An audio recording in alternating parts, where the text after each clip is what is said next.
Donald Trump pardoned Ross Ulbricht, the cause celeb of the Silk Road, known to many as the Walmart of illegal drugs. And it's no surprise that many are celebrating this as a victory for libertarianism. But that's strange because what ultimately brought Ulbricht to justice was trying to murder a bunch of people, which is generally frowned upon by libertarianism.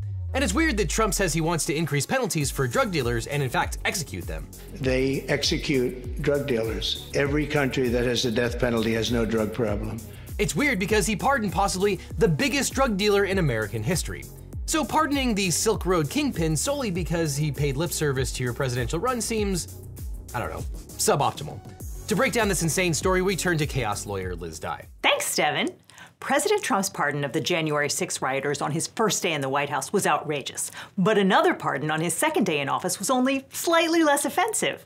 On January 21, the president announced that he had just called the mother of Ross William Ulbricht to let her know that in honor of her and the libertarian movement, which supported me so strongly, it was my pleasure to have just signed a full and unconditional pardon of her son, Ross. The scum that worked to convict him were some of the same lunatics that were involved in the modern-day weaponization of government against me. He was given 2 life sentences plus 40 years. Ridiculous! Leave aside that the president is conducting government business so as to drive traffic to his own social media platform, because that's a whole nother video. What you have here is an explicit admission that Trump is using the power of his office to pay back a political constituency by pardoning a drug dealer. And you may think that America's drug laws are totally ridiculous, which is fair.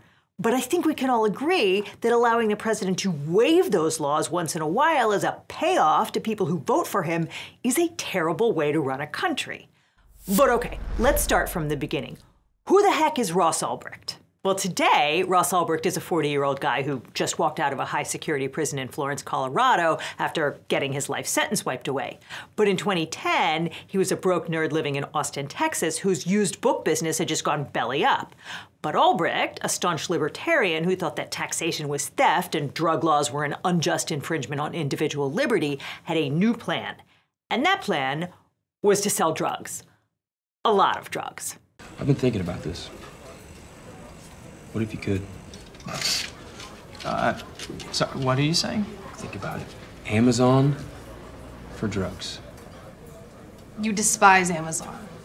But I love freedom.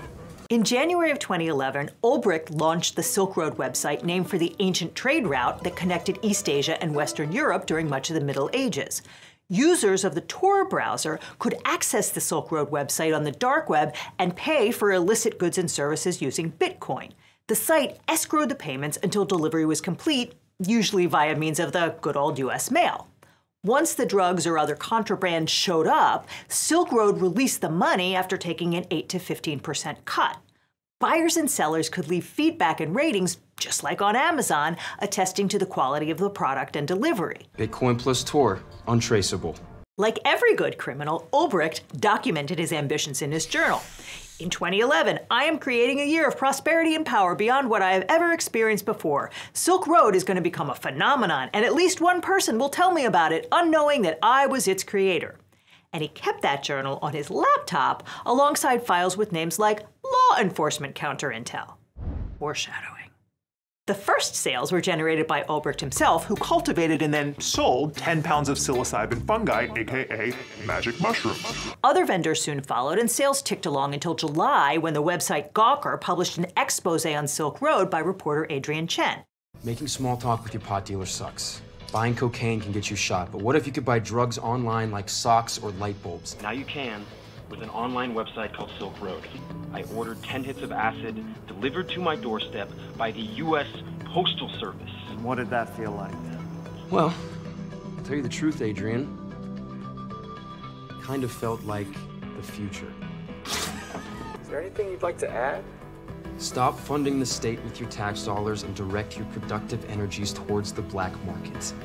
The piece is kind of adorably dated at this point. It calls Bitcoins the online equivalent of a brown paper bag of cash. It also featured quotes from Ulbricht himself when he wasn't trying to pass himself off as a Silk Road customer named Mark. Oh, hi, Mark. He said, "Our community is amazing. They're generally bright, honest, and fair people, very understanding and willing to cooperate with each other."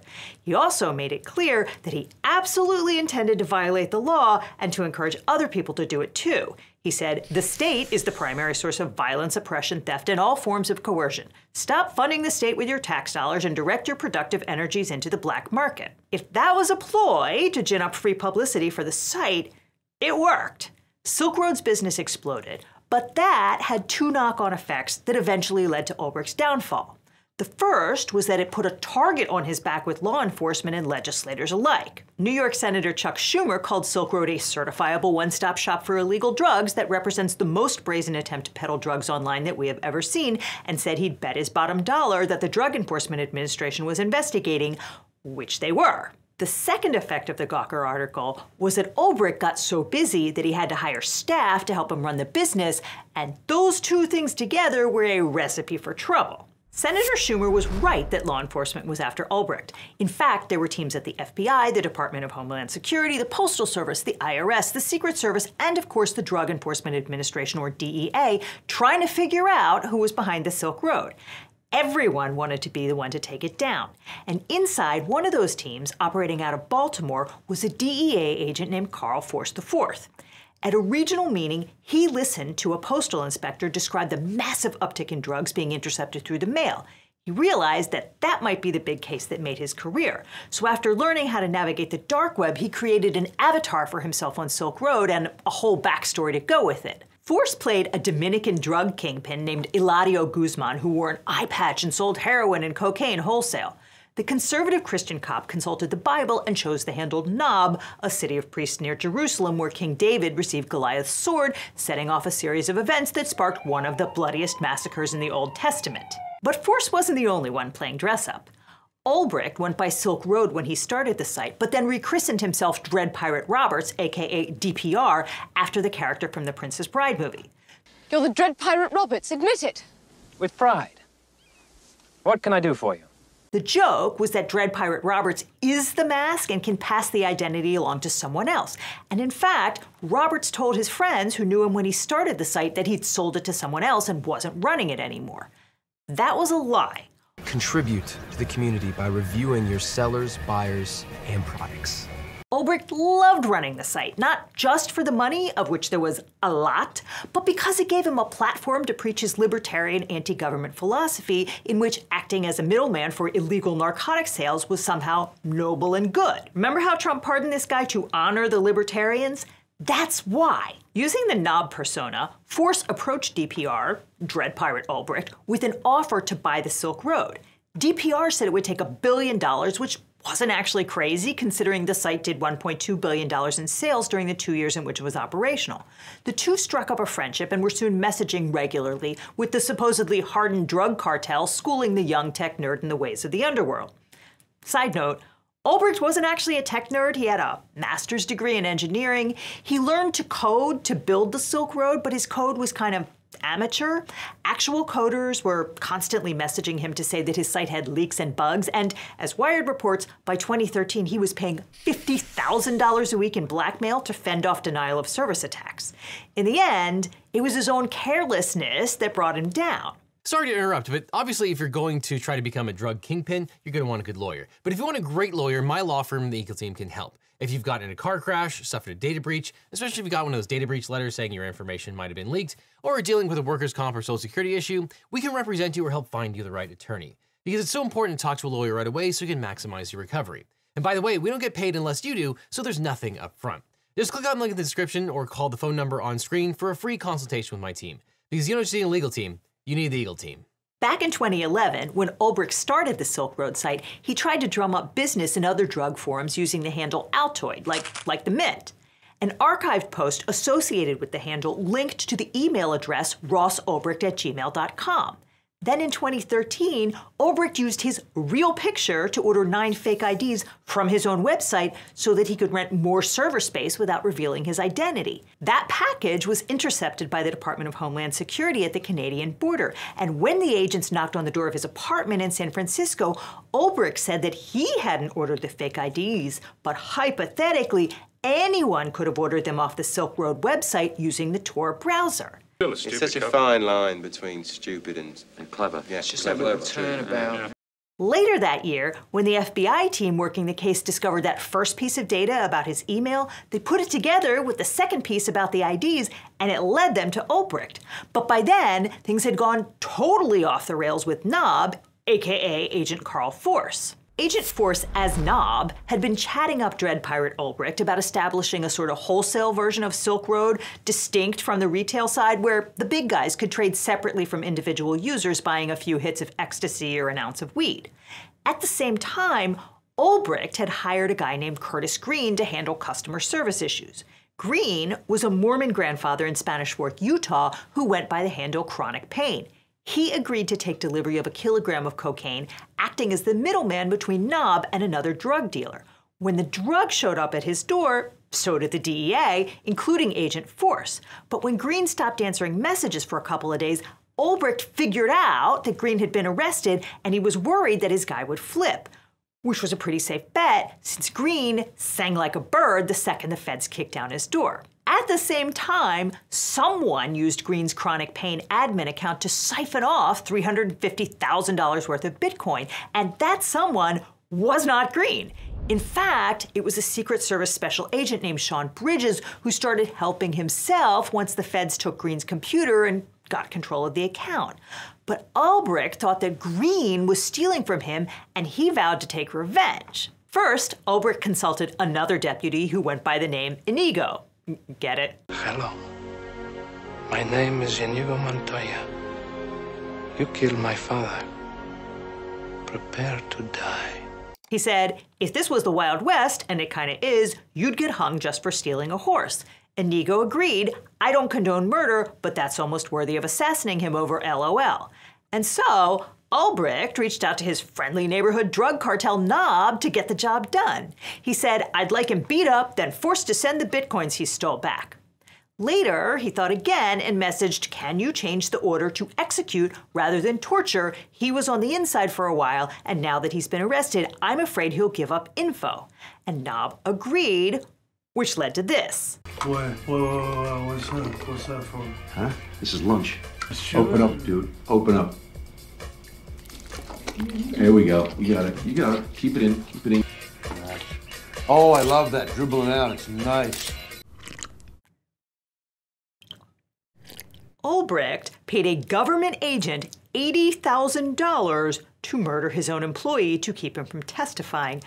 And then things got really weird. Force continued his chats with Ulbricht as Knob, but he also created a bunch of other personas, including one where he called himself French Maid and purported to sell him information about the government's investigation, and some of that info was actually true, meaning that Force sold out his fellow cops. Force also took money from that scheme and parked it at a Japanese crypto exchange called Mt. Gox. At the same time, he got himself hired as a security officer for Mt. Gox and used his position to seize hundreds of thousands of dollars from another user, and that money did not end up in the FBI's bank account either. Meanwhile, Ulbricht got over his squeamishness about killing people and paid what he thought was an assassin from the Hells Angels motorcycle gang to murder another former employee and 4 of his housemates. The online hitman appears to have been a scammer, not another federal agent, although you never know, do ya? He didn't kill anybody, so that's good. Eventually, FBI Special Agent Chris Tarbell and a team out of New York tracked Ulbricht to a public library in San Francisco where he was using, I kid you not, public Wi-Fi. The agents managed to distract Ulbricht long enough to snatch his open laptop before he could slam it shut and brick it. Ulbricht was arrested and charged with narcotics trafficking, distribution of narcotics over the internet, money laundering, trafficking in fraudulent IDs, and continuing criminal enterprise. Note that Ulbricht was not charged with the murders for hire, or at least not in New York. He was charged with 1 murder for hire in Maryland, but that case was dropped when the New York conviction came down, and that was likely thanks to Agents Force and Bridges, both of whom were indicted in California in 2015. Force would have been useless as a witness since he had no credibility, and with multiple federal agents screwing around on the back end of the Silk Road site, Ulbricht's lawyers could have undermined the whole case. And so, much to the annoyance of Ulbricht's attorney Joshua Draytell, the jury never heard a word about Force and Bridges, which is not to say that the state's evidence was weak. Draytell mounted what could only be described as the Dread Pirate Roberts defense. He put Ulbricht's friend on the witness stand to testify that Ulbricht said he'd sold the site in 2011. But Tarbell's team had cloned the Silk Road server and followed Ulbricht around, matching his activity time and location to the DPR's presence on the website. So in the end, the jury didn't believe Ulbricht's story that he had handed the pirate mask off to somebody else. And on February 5th, 2015, they convicted him on all counts in just 4 hours. Now, again, you may think that our nation's drug laws are pretty screwed up, but the fact is that the penalty for drug trafficking in this country is high. And since Ulbricht denied that he'd committed the crime, he didn't get any credit for accepting responsibility or showing remorse. So he got 1 life sentence for selling drugs over the internet and 1 for continuing criminal enterprise, plus another 20 years for the rest of his charges. So even though he wasn't charged with the attempted contract killings, Judge Catherine Forrest took those into account as relevant conduct, which is, roughly speaking, bad and or illegal stuff the defendant did in preparation for the offense, during the offense, and following the offense to avoid detection. And while a criminal conviction has to be proven beyond a reasonable doubt, relevant conduct only has to be established by a preponderance of the evidence. So Judge Forrest took those attempted contract hits into account when she sentenced Ulbricht. She said, "The court finds that the evidence is clear and unambiguous, and it far exceeds the necessary preponderance findings that Ulbricht believed he was paying for murders of those he wanted eliminated, and that he believed they had in fact been murdered. He was told his first victim had a wife and several children. The consequences flowing from the murder of a man with his family is never, so far as the court can tell from the record, considered. When he commissioned the hit on the other of what he thought was one person, he learned that the person was apparently someplace with 3 other individuals. Ulbricht then agreed and paid for a hit on all 4 of them. There is no evidence in the record that he knew them, these other 3 folks, that he ever dealt with any of these 3 folks, or had any beef with them at all. He commissioned the hit without regard to who they were, to the fact that they had a right to life. And don't forget, Ulbricht paid the money.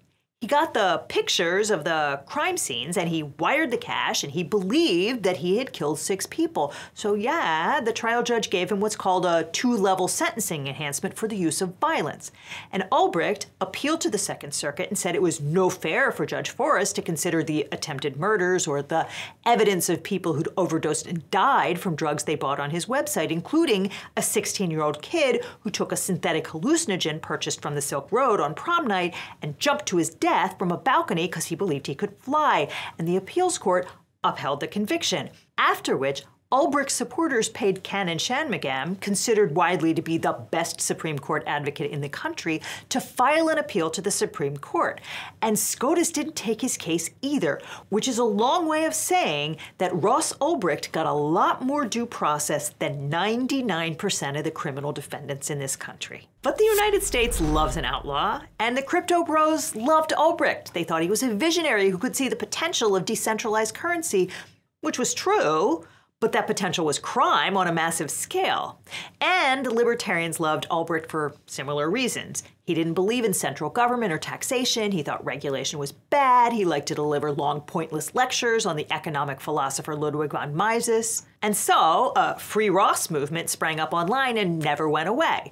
They complained that he was not condemned to die in prison for actually selling drugs, hacking software and fake IDs, or for laundering money himself. Rather, he was held responsible for what Silk Road users listed on the platform, despite established laws protecting providers from liability for their users' content. Under Section 230 of the Communications Decency Act, Facebook and Instagram are not responsible for your nasty posts, but a guy who sets up a digital drug market and takes a cut of every transaction does not get to claim Section 230 immunity for what happens there. I mean, come on. Ulbricht supporters claim that the Silk Road mostly sold small amounts of marijuana and nothing involuntary that could harm a third party, which is slicing that salami pretty thin. The Silk Road sold malware and hacked account information, and the Silk Road sister site, The Armory, sold guns, but Ulbricht shut it down in 2013 because even with his 10% cut, it wasn't profitable the way drugs were. But in December of 2023, Ulbricht got a lucky break because the head of the Libertarian Party, Angela McArdle, went to Mar-a-Lago to cozy up to the future president. And when he asked her what he could do to win the Libertarian vote, she said, "Free Ross Ulbricht." Now, President Trump has consistently demanded the death penalty for drug dealers.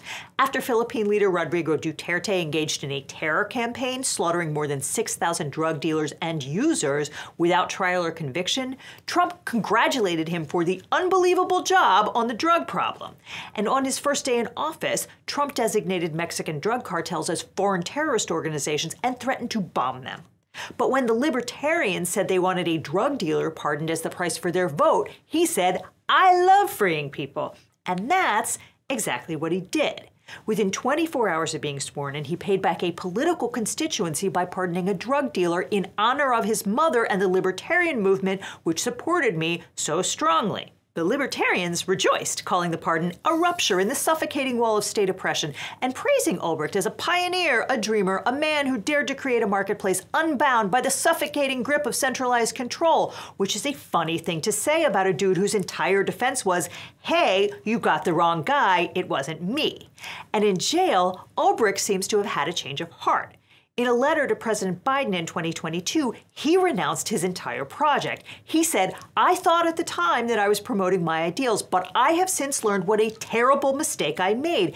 It was supposed to be a place where anyone could buy or sell whatever they chose so long as they weren't hurting someone else. But it turned out to be a very destructive idea because it was mostly used for selling illegal drugs." And he said that, having been in prison with people whose lives were ruined by drugs, he understood now that selling drugs was not a victimless crime. I guess we'll find out if he means it, because there are rumors that Ulbricht has some $43 million in Bitcoin sitting in several digital wallets, and the crypto exchanges are already sniffing around trying to get his business. There's also been some suggestion that the pardon will allow him to get back the Bitcoin he forfeited to the government as part of his punishment, which is now worth hundreds of millions of dollars. And okay, there's room for nuance here. We could have a national conversation about over-sentencing and the abject failure of the drug war. But this was never about over-sentencing. This was an abuse of power by the president as a political payoff. It's not a question what happened here, because Trump tweeted out that he was doing it as a payback for votes. And because of the immunity ruling in Trump v. US, where the Supreme Court said the president can do more or less anything in his official capacity, there's not a darn thing anyone can do about it. Thanks again, Chief Justice Roberts. Thanks, Liz. So, in the end, the thing that brought Russ Ulbricht to justice was having too much information online. He really could have benefited from today's sponsor, Incogni. Because Incogni removes your personal data from online data brokers by reaching out directly and forcing them to take your personal info down. If these data brokers fight back, Incogni will take care of that too, because Incogni fights back. These data brokers are the reason why in the US you can search your name and find a bunch of websites that will give basically anyone your home address, phone number, and extensive history. It's shocking just how easy it is to find all this information. It also might be why you're getting so many spam calls lately, or even how someone might steal your identity. But Incogni is a great way to fight back, increase your online privacy, and cut down on those annoying scam calls and emails that used to flood my voicemail and inbox. I've been using Incogni for years now. In that time, you can see I've been on hundreds of lists, some of which had a high sensitivity score, meaning the broker had tons of data on me. Luckily, Incogni has completed hundreds of takedowns for me over the years and is in the process of dozens of others. If I were to try this myself, it would take hundreds of hours. So thank you, Incogni, for saving me hundreds of hours and adding me to over 40 suppression lists. And Incogni will continue to conduct ongoing removals because even if the broker removes your data once, they can collect it again. Incogni makes sure that your information stays off the market for good. So if online privacy is important to you, give Incogni a try. If you click on the link that's on screen right now or down below, you can try Incogni risk-free for 30 days and get a full refund if you're not into it. But if you are, you can use the code LegalEagle for an exclusive 60% off discount. So get a 60% off discount by just clicking on the link that's on screen right now or down in the description and use the code LegalEagle. After that, click on this link over here for more LegalEagle, or I'll see you in court.